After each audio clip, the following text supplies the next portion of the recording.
Hi, I'm Dr. Juliet Ango, and I'll be talking to you today on breastfeeding. What do you know about breastfeeding? Well, breastfeeding is one of the important practices that protect children from diseases that can result to disability and death. The World Health Organization recommends exclusive breastfeeding for the first 6 months of life.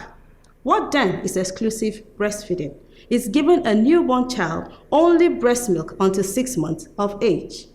No water is added, no fluid or any form of liquid should be given to this child until 6 months of age.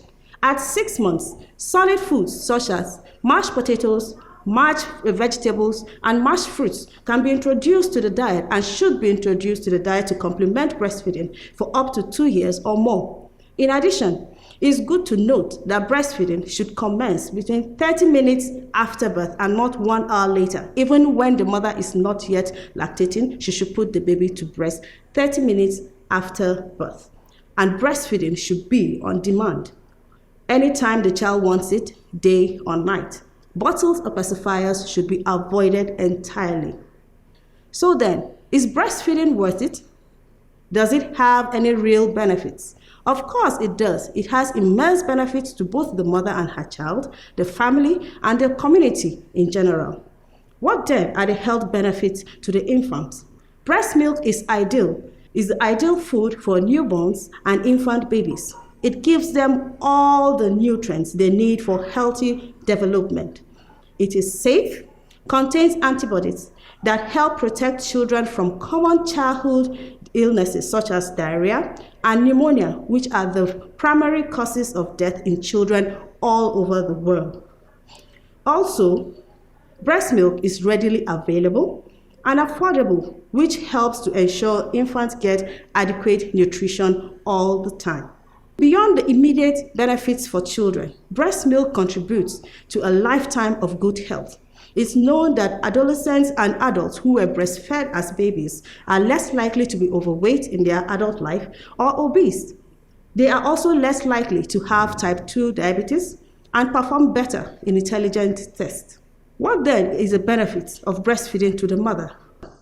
Exclusive breastfeeding. Note, I repeat, exclusive breastfeeding, not predominant or complementary breastfeeding. Exclusive breastfeeding is associated with a natural and effective method, though not perfect, of birth control. For about 98% protection is being offered or experienced in the first 6 months after birth. And also, breastfeeding is known to reduce the risk of bleeding after delivery, breast and ovarian cancer, type 2 diabetes, and even after birth depression. Someone may ask, why can't I use infant formula? There are so many things that infant formula is not compared to breast milk.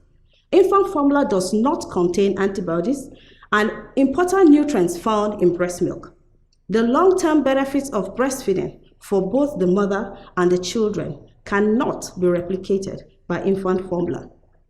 When infant formula is not properly prepared, infections may occur from the use of unsafe water and unsterilized equipment or the potential presence of bacteria in powdered formula. Malnutrition may result in from overdilution of formula in order to make a tin of milk last longer. And also, some infant formulas can cause diarrhea and allergic reactions in the children. Also, not breastfeeding regularly can cause a reduction in milk production. Hence, the breast milk flow can never go back to normal, and the child might be having insufficient supply of breast milk and hence will not be able to thrive well. Can mothers do this all by themselves? And can mothers implement breastfeeding all alone? No. Support for mothers is essential. Breastfeeding has to be learned, and many women encounter difficulties at the beginning. Many practices we think are normal, such as separating mothers and their babies, use of newborn nurseries, and supplementation with infant formula can actually make it harder for mothers and babies to breastfeed.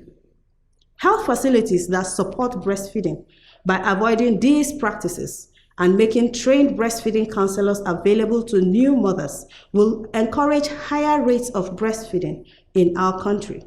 To provide this support and improve care for mothers and newborns, there are baby-friendly facilities in about 152 countries, including Nigeria, thanks to WHO and UNICEF for Baby-Friendly Hospital Initiative. Let's talk about working-class mothers and breastfeeding. Work and breastfeeding. Many mothers who return to work tend to abandon breastfeeding partially or completely because they do not have sufficient time or place to breastfeed, express, or store their milk. Mothers need a safe, clean, and private place in or around the workplace in order to continue breastfeeding. All public and private organizations must create enabling conditions at work, such as paid maternity leave, part-time work arrangements, crèches in the office, facilities for expressing and storing breast milk, and breastfeeding breaks, because these can help ensure that women continue to breastfeed properly. I'm a working class mother, and I ensured I exclusively breastfed my children for 6 months of life. It wasn't easy, but it was possible, and I did it. And you can do it too. How did I do it? By expressing my milk. Even in my absence, they had access to breast milk. The benefits were enormous, for they didn't experience all the childhood illnesses such as diarrhea. They grew up very well and strong. You can do it too. So please try it. Thank you. This is all I have for you today on breastfeeding. See you next time.